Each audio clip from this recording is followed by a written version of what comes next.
Hello, dear fans, friends, and subscribers of Cricket Happenings. Welcome back to the Cricket Happening Show, and it's about the third day's play in the third Test match between Australia and England in the Ashes series. Sorry, it was basically the second day's play. I'm sorry about it. It was day two, and definitely the Aussies are definitely sensing victory in the Ashes series, with England reeling on 31 for 4. Another 51 runs still needed to go and actually clear the deficit that after they conceded 82 runs lead. I thought they did a good job with the bowlers really coming and restricting the Aussies and conceding only 82 runs lead. But then everything was undone at stumps when the score read 31 for 4, and with Joe Root and Ben Stokes definitely capable of hauling England out of the coals. But it still looks going to be a very tough ask, according to me, on this particular pitch. So we'll talk about that. So, and then we'll also have a look at some Big Bash cricket updates, especially Ben McDermott actually hitting a century of just 60 balls to take his team to victory. 110 of 60 balls by Ben McDermott, the all-rounder.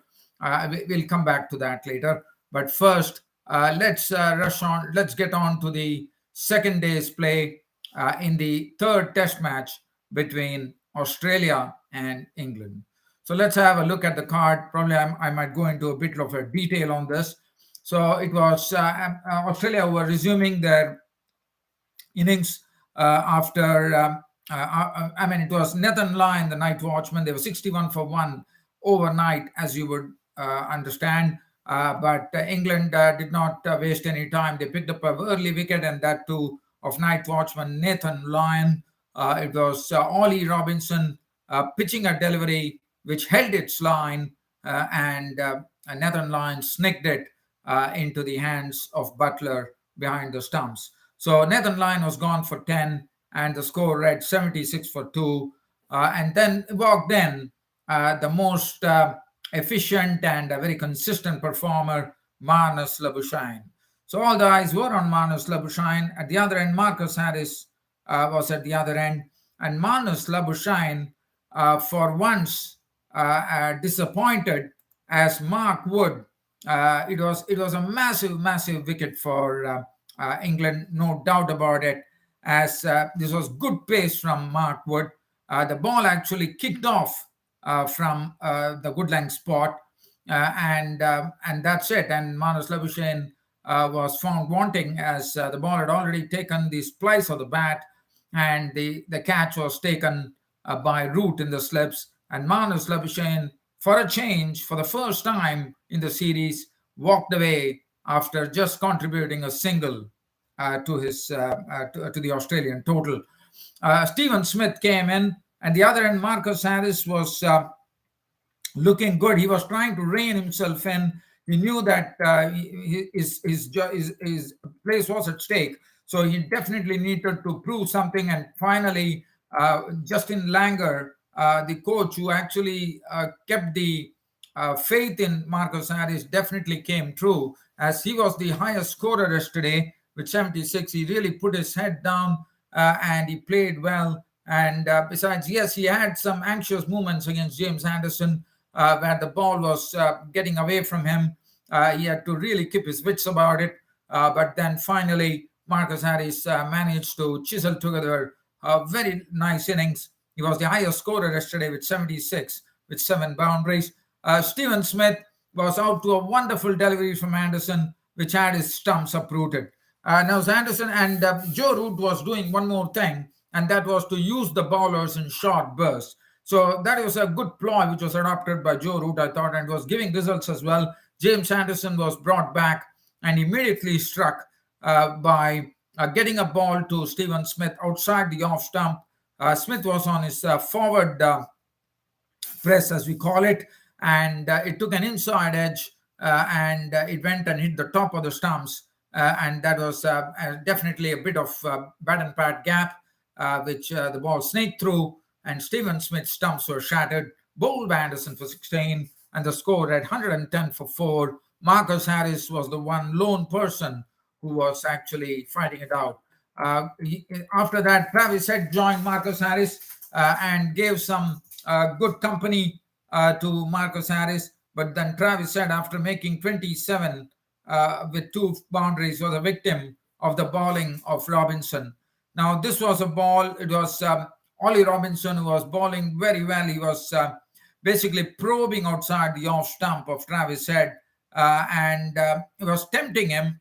And finally, he saw that Travis Head was taken in by the tempter, and he was caught by root of the bowling of Robinson for 27, and the score read 171 for 5. From 171 for 5, Cameron Green came in and joined Marcus Harris, and then Marcus Harris himself fell. This was a ball which Anderson, as I said, a few times was giving him some anxious movement, but this time it was not to be, as Anderson got a ball which was probably shaping in, but at the last moment it just straightened enough for Harris to get a nick onto it, and the edge was taken by Joe Root, nicely taken by Joe Root in the slips. And Marcus Harris, as I said, was the highest scorer with 76, so it would have done him a world of good, and he would be very happy with, and that too, a very crucial knock. If you look at that, if at all the Aussies had to take the lead, it was all about Marcus Harris getting that 76, because 82 runs was the lead, and 76 was from Marcus Harris. So Marcus Harris definitely playing a very lead role, I would say, in the Aussies actually taking a lead of 82 runs. When everything was slipping away, this man, Marcus Harris, has come to the rescue of the team at the right time and chiseled together a fine innings. Cameron Green, well, Cameron Green was, it was a real struggle. There were 2 new batsmen at the crease, Cameron Green and Alex Carey. And Cameron Green, as you know, he has been struggling with the bat. He has been doing well with the ball, but and he was definitely struggling. I mean, his foot movement was a bit, I would say, not really very confident. He was tentative outside the off stump, and he was basically in a very, very defensive mode. And the commentators were telling that Cameron Green needs to get out of shell and play a few strokes, but it was not to be. And then finally, Jack Leach was rewarded for his bowling, as Leach got the wicket of Cameron Green. Once again, Cameron Green failing with the bat.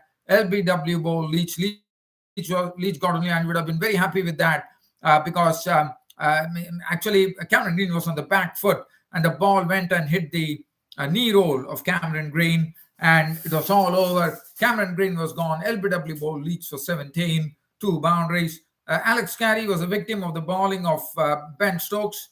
He was trying to drive at a delivery, and this was just before the new ball was taken by Ben Stokes. And this was a ball that was angled across the left-hander, and Alex Carey was drawn into the stroke, trying to drive at it, and Butler's gloves was the one which took the catch, and the Aussies were 219 for 8. After that, we saw some brief runs being coming from the captain. Patrick Cummins made 21 with 2 boundaries before Anderson once again came in and picked up his wicket. And Anderson took him. It was Hasib Hamid who took the catch, and that was the end of Pat Cummins. Mitchell Stark, as he has been doing in this series, did a good job. He was not out on 24 with 1-4, and Scott Bolland in his maiden batting for the first time in his maiden test match. Bolland was a victim of the bowling of Wood for 6, and that was it for the Aussies. But definitely England had done a good job here of restricting Aussies to 267, essentially an 82-run lead separating Australia and England. Now, the bowling, if you look at it, Anderson definitely, I think all the England bowlers bowled well. 23 overs, 10 minutes, 4 for 33. That would be very soothing for James Anderson. Ollie Robinson, 19.2 overs, 4 minutes, 264. Mark Wood, 19.5 overs, 2 minutes, 271. Stokes, 10.4 overs, 1 minute, and 47 runs with 1 wicket. And Jack Leach, 15 overs, got the solitary wicket, that of Cameron Green. Now, 82 runs in the lead. the English batsmen came out, the openers, Hasib Hamid and Zach Crawley walked in, and did not take much time for Mitchell Starc to strike in the fifth over of the second innings of England, as there was a huge appeal for caught behind. So basically, this was Mitchell Starc angling the ball across the batsman, and Crawley was just having a defensive prod at it, and the ball actually hit the outside edge of the bat. And Alex Carey behind the sticks made no mistake. And Zach Crawley was walking, caught Carey, bowled Starc for five, and the score read 7-1. After that, he struck once again in the same over, and of the very next delivery, a big wicket there, as David Mallon was given LBW of the bowling of Mitchell Starc. And probably one thought the ball was a bit high, but the umpire, it was the umpire's call, and Mallon, I thought, was definitely done in by some pace from Mitchell Starc there, as the ball really hurried onto him and hit him, and that's the end of it. That was the end of David Mallon out for naught. So that was a big wicket. The score read 7-2, and then the next wicket to go, it was the turn of Scott Boland to come into the picture, and Scott Boland got absolutely a peach of a delivery to get the wicket of Hasib Hamid. What a delivery from Boland! It was on off stump, just snipped off. As I said, when I've seen that when Boland is bowling, he has that ability where he can get the ball to nip away beautifully, and definitely it was one of those deliveries which nipped off the seam, and it took the edge of Hasib Hamid's bat, and that was the end. Hasib Hamid, I have to say that it is looking like Hasib Hamid is going to probably lose his place in the fourth test match, because Hasib Hamid has been really struggling, and I think this is his third successive failure. He was gone for seven with just one boundary. So Boland getting the wicket, and then the night watchman was sent in, and Boland in the same over struck by dismissing Jack Leach as well. This time it was Boland was coming round the wicket to the night watchman Jack Leach, and Jack Leach decided not to play at it, and the ball went and hit the off stump. Just a bit of a nip backer, one could call, and that's it. That's the end of Jack Leach, and England were in serious trouble at 31 at that time when Jack Leach departed. The score read 22. After that, definitely Joe Root was definitely very lucky. It was some very good bowling from Patrick Cummins, where Joe Root, I thought, really survived, because Patrick Cummins was totally on the money and he was bowling superbly. The only thing that Cummins was not doing was he was not able to get the edge of the bat, but Joe Root was beaten quite a number of times. But then finally, England, it was the captain Joe Root not out on 12 with two boundaries, and Ben Stokes not out on two, leading them to safety at stumps at 31-4. Another 51 runs still in the deficit for them to clear. Yes, batting is still there. There's Butler and Bairstow still to come, but this particular pair, it will all depend on this particular pair. Now, let's understand one thing, that this new Cherry is only 12 hours old. So you could just imagine there's going to be a lot of life on this wicket. We are going into the third day, and there's could be a lot of life on this wicket. And I think England are going to have a very, very tough time. I think at this point of time, probably it would be, I can even say that Australia would be sensing victory in the third test match of this Ashes series, and would like to wrap up the Ashes with this particular victory. Mitchell Starc bowled superbly. 5 overs, 2 minutes, 2 for 11. Pat Cummins, as I said, he bowled without luck, and even though he did not take the wickets, it was just Pat Cummins who was someone. It looked like he had taken a few wickets. I mean, that was the way he bowled. 6 overs, 3 maidens, none for 14. And Scott Boland just bowled the solitary over, and he picked up 2 wickets in that single over, especially that peach of delivery to dismiss Hasib Hamid. And that was the end of it. And as I said, it's going to be a matter of this particular pair of the England captain and the mercurial all-rounder Ben Stokes, who has not got amongst the runs in this particular series, whether both can chisel together a partnership. As I said, It's going to be a very tough time. It's going to be because in the morning session is going to be very crucial. If Joe Root, and because as you know, the odd ball is definitely bouncing, there is definitely juice in the pitch, and definitely in the morning with the dew factor coming in, I think it will be a very, very tough examination for the English batsmen, Joe Root and Ben Stokes. But definitely one is looking forward to that battle happening on the third day of the third test match. Well, dear fans, friends, and subscribers, I'm going to keep the discussion, cricket discussion on in Australia as we go on to the Big Bash League. And the Big Bash League saw a match which was played between Hobart Hurricanes and the Adelaide Strikers. And Hobart Hurricanes won the match by 7 wickets. 175 for 5 was a decent score, but Ben McDermott made the score look very small in front of them as Ben McDermott smashed 110 of just 60 deliveries.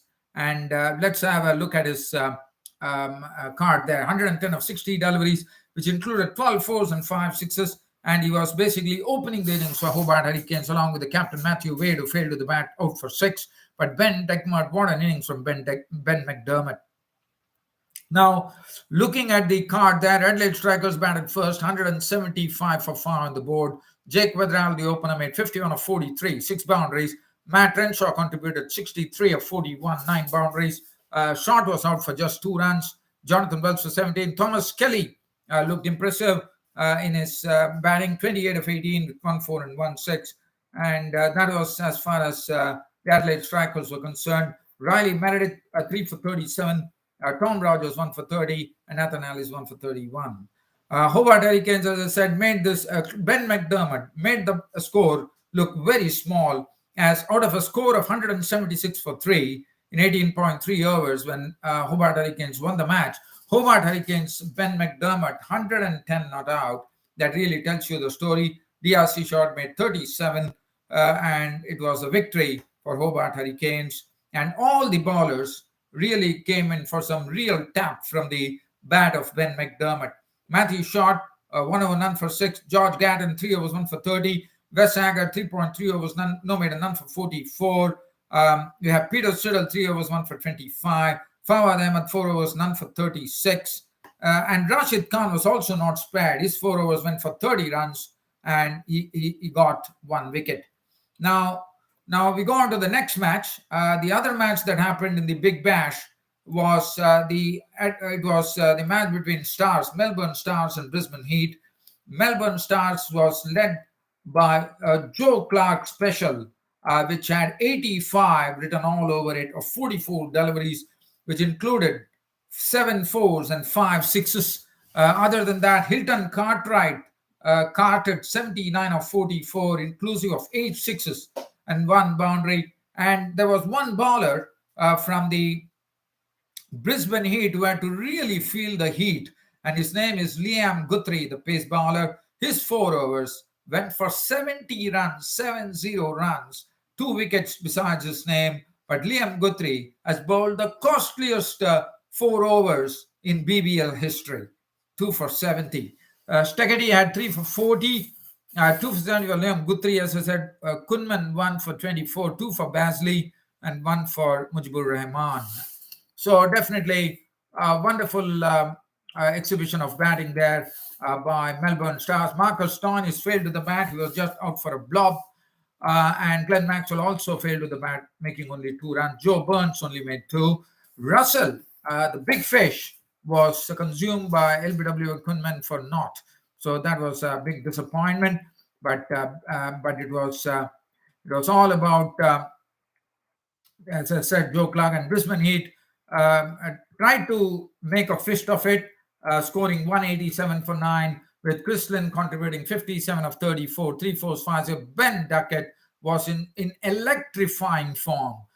He made 54 of 35, 6 fours and 2 sixes, and he hit a 6 where he actually switched the bowler for a 6, Ben Duckett, and it was slapped over the extra cover region for a wonderful 6. And this had the commentator Adam Gilchrist in the com box absolutely raving about it, saying that he has never seen a six of the ilk of what Ben Duckett hit in his entire Fox Sports broadcasting.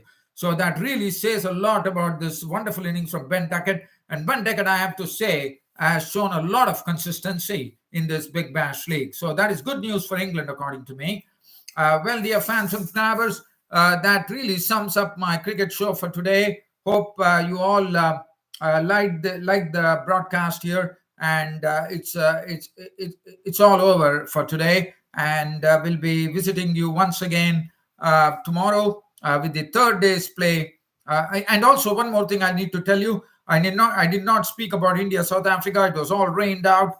India South Africa game, the whole day was washed out due to rain, unfortunately, and so there was absolutely no cricket. But the third day's play should resume tomorrow, hopefully, and also the Ashes, as I said, Australia probably sensing victory on the third day itself, unless there should be some real rearguard action coming in from the bat of Joe Root and Ben Stokes. Let's wait and watch. Until then, it's goodbye from Host Ram Studios. Thank you.